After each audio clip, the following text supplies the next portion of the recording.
ดบ้านไหว้มันกับน้องปีกายสินสอดวาดไว้ทอง2 บาทค่าดอง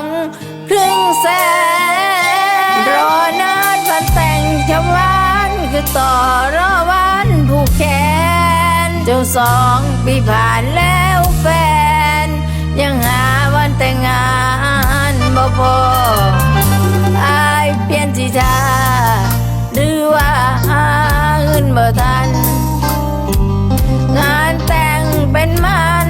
ใจน้องวันเมื่อเปลี่ยนพศพอหน้าผู้ใดก็ถามไทยได้วันแล้วพอคิดหาคำตอบบ่พอได้แต่รออายมาร่วมเรียงเพื่อนมันที่หลังเขาแต่งไปแล้วหลายอยากให้อายว่าน้องบ่สู้ใจจังหากยังบ่พร้อมใจบ่มักจักมันเห็นหยังน้องคือใครห่างบ่สมหวังซ้ำยังขายหน้าคนสาเมิดบ้านว่าน้องมันบ่มีมือแต่งบ้านหนาวเข้าแล้งหามือแต่งบ่ได้เลยนะว่าที่เจ้าบ่าวก็ใกล้ข่าวเรื่องงานวิวาห์น้องถูกหลายคนตลาดหน้าให้ฉายาว่าไม่ค่าดอง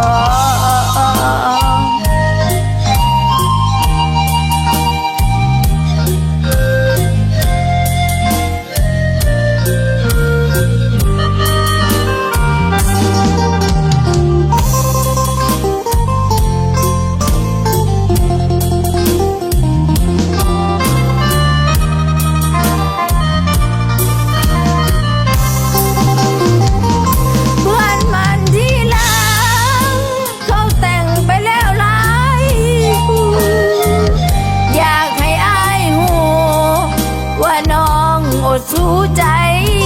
จังหากยังบ่พร้อมใจบ่มักจักมันเฮ็ดหยังน้องคือใครห่าง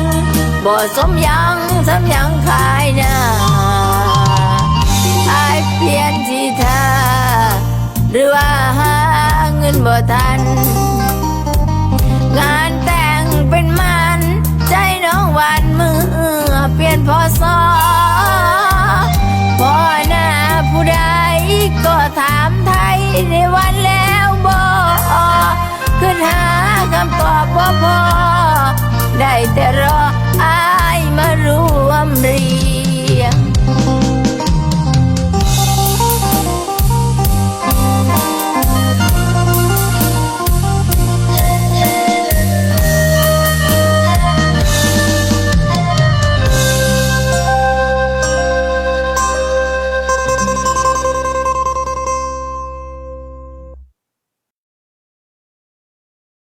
ขั้นมาคลิปนี้ก็ให้กดแชร์นะเด้อ